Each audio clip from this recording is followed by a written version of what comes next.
Focus reality and agro farming వారు premium farm land projects మన పొలం ఫేజ్ 1, 2 మరియు 3 కంప్లీట్ చేసుకొని మన పొలం phase 4 Wasar village at Narayana Khed లో ఆగస్టు 15 ఇండిపెండెన్స్ డే రోజు గ్రాండ్ లాంచ్ చేయడం జరుగుతోంది.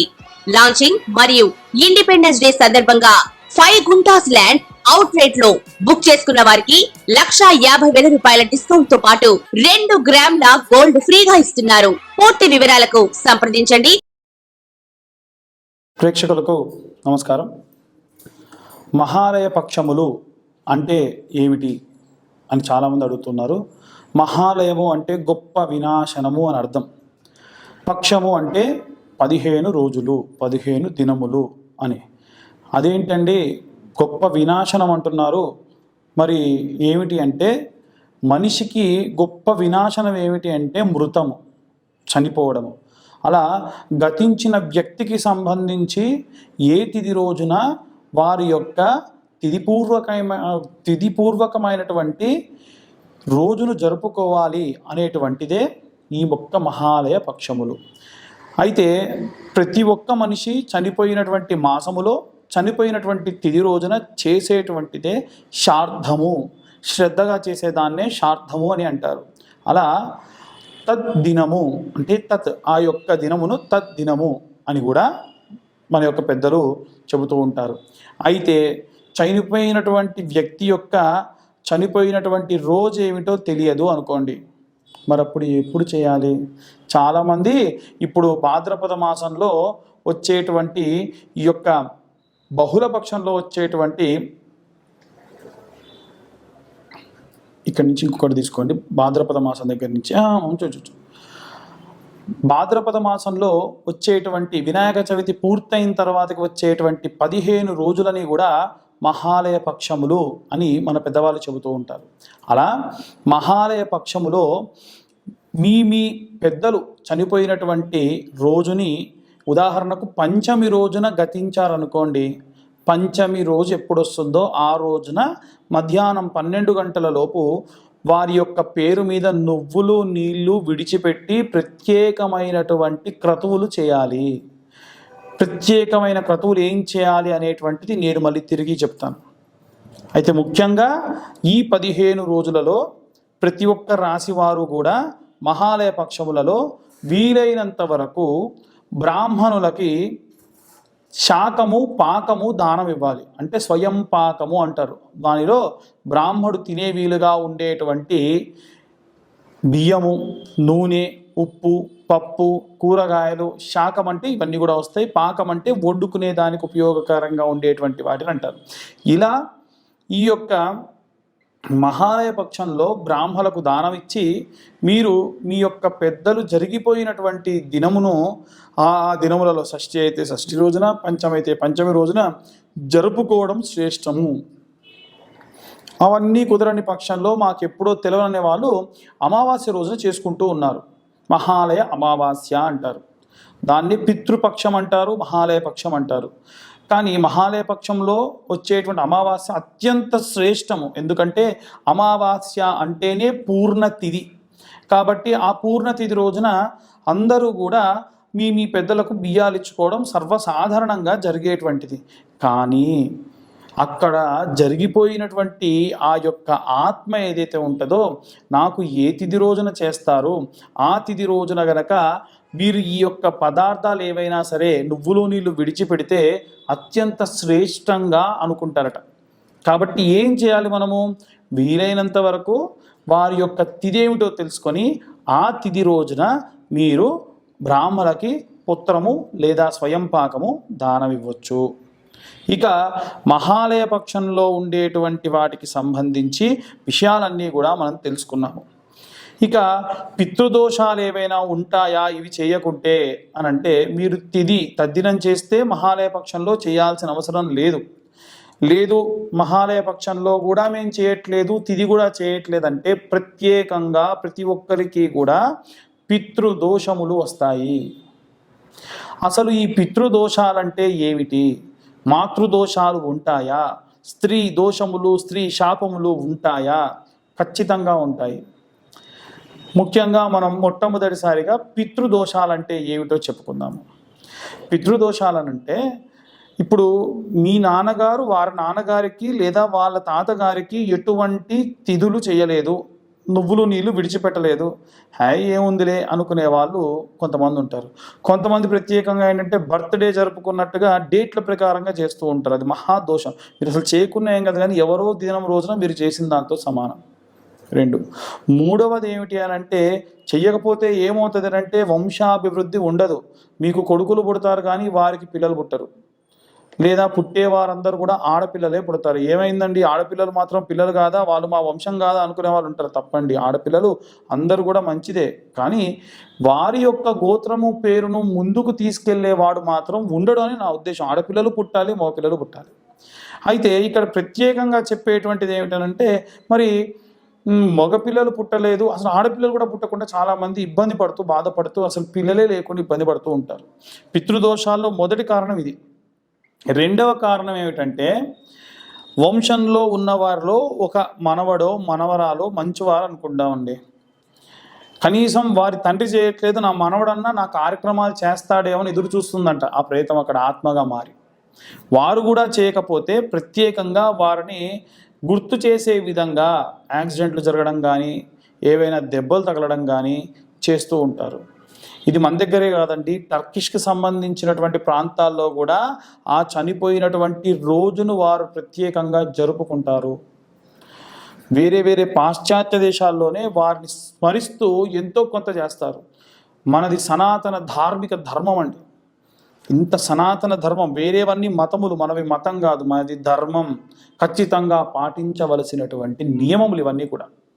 కాబట్టి పితృదోషాలున్న వాళ్ళు ఇప్పటికైనా మహాలయ పక్షాల్లో నువ్వులు నీళ్ళు విడిచిపెట్టండి, మీ పెద్దలకు తర్పణాలు చెయ్యండి. ఇంకొకటి ఏమిటంటే నారాయణ బలి, పితృదోషాలకు సంబంధించి ప్రత్యేకంగా చేసేటువంటి శాంతి. అవి ఎక్కడ పడితే అక్కడ చెయ్యరు, చేయకూడదు. ఎక్కడ చేస్తారండి, గోకర్ణంలో చేస్తారు, అలాగే నాసిక్లో చేస్తారు, త్రయంబకేశ్వర్లో చేస్తారు, పళని కుక్కి లాంటి ప్రదేశాల్లో కూడా ఈ మధ్య చేస్తున్నారని తెలిసింది.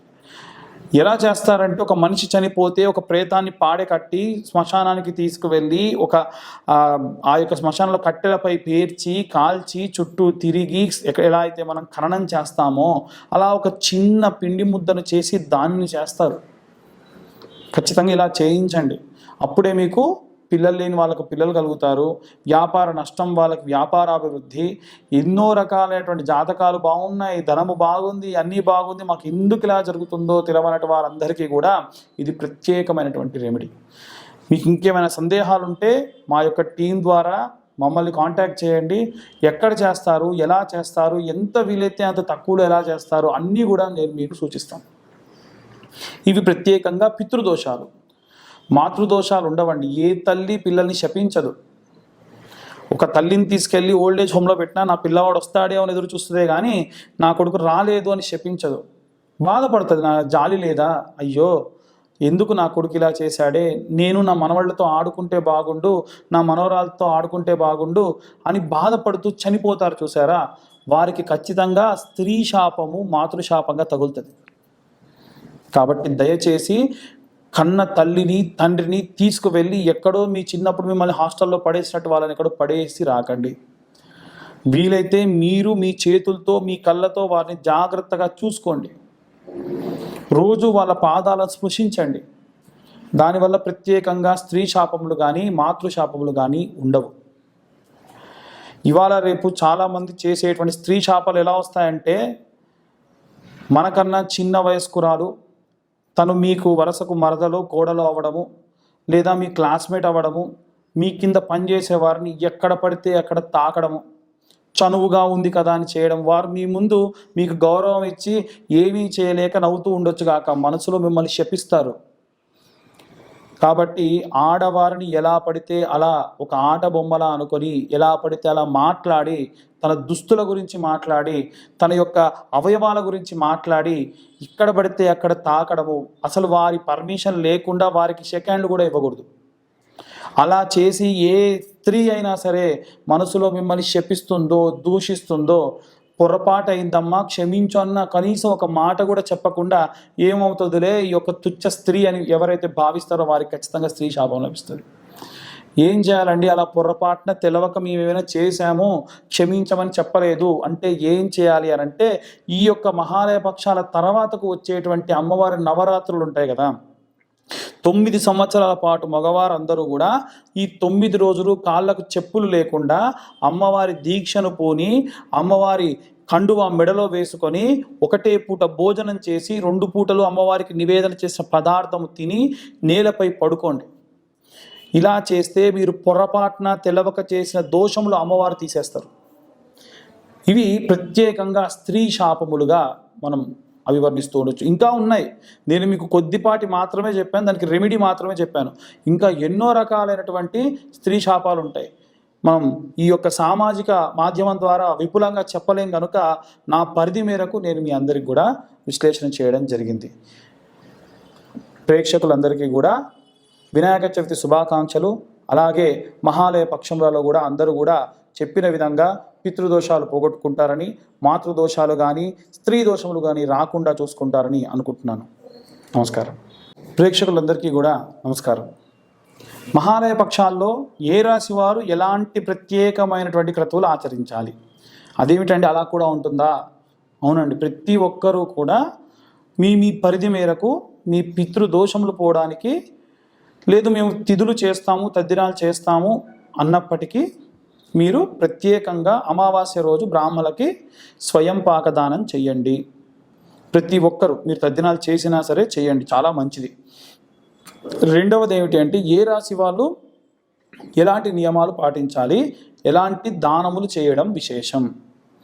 తదుపరి వృషభ రాశి వారు ఈ యొక్క మహాలయ పక్షాల్లో ఎలాంటి నియమ నిబంధనలు పాటించాలి అని చెప్పేసి ఇప్పుడు మనం తెలుసుకుందాము. కృత్తిక, రోహిణి, మృగశిర నక్షత్ర జాతకులు. ఇంతకు ముందే చెప్పుకున్నాం మనము. కృత్తిక నక్షత్ర జాతకులు ఎవరైనా ఉంటే వారు సుబ్రహ్మణ్యేశ్వర స్వామికి సంబంధించినటువంటి నక్షత్రం అన్నమాట కృత్తికా నక్షత్రం. ఈ యొక్క మృగశిర నక్షత్రము కాస్త స్తబ్దతతో కూడినటువంటిది. రోహిణి నక్షత్రము శ్రీకృష్ణ పరమాత్ముడి నక్షత్రం. కాబట్టి వీలైనంత వరకు ఈ 3 నక్షత్రాల వాళ్ళు కూడా వృషభ రాశికి సంబంధించి ఏం చేయాలయ్యా అంటే, ఈ మహాలయ పక్షాల్లో గోగ్రాసము పెట్టండి. గ్రాసము అంటే గడ్డి, ఇంగ్లీష్లో దాన్ని గ్రాస్ అంటారు, మనం సంస్కృతంలో గ్రాసము అంటాము. కాబట్టి వృషభ రాశి వారు గోవులకి, ఈ యొక్క గడ్డి తినేటువంటి జీవులకి గడ్డిని పెట్టండి. ఈ 15 రోజుల్లో ఎప్పుడైనా సరే ప్రత్యేకంగా మీరు చేయవలసినటువంటి పని అదే అన్నమాట. 15 రోజులకు గ్రాసం అంటే గడ్డికి సంబంధించి ఏమైనా ధనము వెచ్చిస్తాము కడతామంటే కట్టండి, ప్రత్యేకమైనటువంటి ప్రతిఫలాలు కలుగుతాయి. ఇంకా ఏం చేయాలి అని అంటే, సుబ్రహ్మణ్య అష్టకాన్ని చదువుకోండి.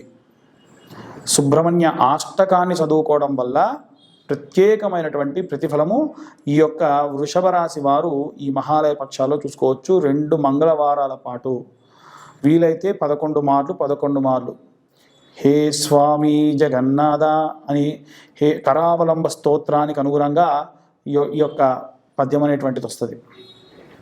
హే స్వామి కరుణాకర దీనబంధో అని ఈ పద్యం అనేది ప్రారంభమవుతూ ఉంటుంది. అలా ఆ పద్యాన్ని అష్టకము 8 భాగాలుగా ఉంటుంది. వాటిని ఈ 3 నక్షత్రాల వారు కూడా చదవడానికి ప్రయత్నం చేయండి. ఇకపోతే ఈ మహాలయ పక్షము 15 రోజులలో కూడా వీలైనంత వరకు మాంసము తినకుండా ఉండే ప్రయత్నం చేయండి.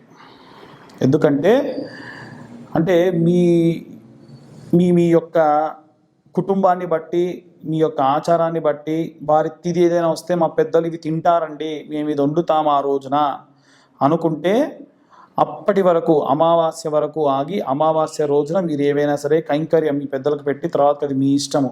వాస్తవంగా అయితే 15 రోజులు కూడా మీరు వీలైనంత వరకు మాంసం భుజించకుండా ఉండడము, మధు సేవించకుండా ఉండడము ప్రత్యేకమైన ఫలితాన్ని ఇస్తారు ఈ 3 రాశుల వారికి కూడా. కాబట్టి ఇంకా ఈ 3 రాశుల వారు ఇంకేమైనా మేము దానం చేయవచ్చు అనుకుంటే ఎలాంటి దానాలు చేయాలి? బ్రాహ్మణులకి భోజనార్థం దానం ఇవ్వండి. అదే మీరు చేసేటువంటి ప్రత్యేకమైనటువంటి దానము. ఇంకా ఏం చేయాలండి? మీ యొక్క వృషభ రాశి వారు అనంటే సుబ్రహ్మణ్యేశ్వర స్వామి దేవాలయానికి వెళ్ళి దర్శించుకోండి. స్కందగిరి టెంపుల్కు కానీ, లేకుంటే మీ ఇంటి దగ్గరలో ఉండేటువంటి జంట నాగులు ఉంటాయి కదా, ఆ జంట నాగులకు కానీ మీరు ప్రత్యేకంగా ప్రదక్షిణ చేయండి 2 మంగళవారాల పాటు. దానివల్ల విశేషమైనటువంటి ప్రతిఫలాన్ని పొందుతారు. నేను ఇంతకు ముందు చెప్పినట్టు మహాలయము అంటే అత్యంత వినాశనము అని. ఈ మహాలయ పక్షములో అత్యంత వినాశనమైనటువంటి వారంటే మృతించిన వారు, గతించిన వారికి సంబంధించి చేసుకునేటువంటి క్రతువులు ఈ 15 రోజులు చేస్తారు. పితృపక్షాలు అంటారు, మహాలయ పక్షాలు అంటారు. కాబట్టి వీలైనంత వరకు ఈ యొక్క వృషభ రాశి వారందరూ కూడా ఈ నియమాలు పాటించండి. సుబ్రహ్మణ్యేశ్వర స్వామి అష్టకాన్ని చదువుకోండి. అలాగే మీరు గాసము ఏదైనా గోవుకి మీరు వీలైతే గడ్డిని దానం చేయండి. దానివల్ల ప్రత్యేకమైనటువంటి ప్రతిఫలాన్ని పొందుతారు. ఇది వృషభ రాశి వారి యొక్క మహాలయ పక్షంలో పాటించవలసిన నియమములు. స్వస్తి. జై శ్రీరామ్.